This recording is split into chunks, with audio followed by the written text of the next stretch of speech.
তো এই যে পেপার মাসিটা রেডি হয়ে গেছে, একটু হালকা গ্লু দিয়ে রেখেছি, শুকিয়েও গেছে জিনিসটা আমার হলুদ আর গ্লু ইউজ করার পর। এবং লাকিলি এটা খুব মানে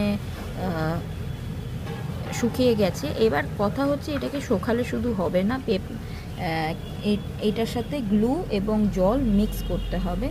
এবং তার জন্য এই যে এই ধরনের পরিমাণ আমি রেখেছি, যেহেতু আমার পাত্রটাই অনেক বড়, তাই অবশ্যই একটু পরিমাণটা বেশি লাগবে। তো এই যে আটা মাখার মতো এটা আমি করে নিলাম, ক্লে না, গ্লু দিয়ে এই পেপার ক্লেটার সঙ্গে আর একটুখানি জল মিশিয়েছিলাম, একদম অল্প অল্প করে জল মিশিয়ে ঠিক আটা মাখার মতোই করে আমাকে দেখতে হবে। কিন্তু এবার আমি প্রথমে এর ওপর গ্লাসের ওপর গ্লু না লাগিয়ে দেখছিলাম হবে কিনা। আমি প্রথমেই ভেবে নিয়েছিলাম যে গ্লু লাগাতে হবে হয়তো, বাট তবু আমি চেষ্টা করছিলাম যদি গ্লু না লাগিয়ে একটু কম খরচে করা যায়।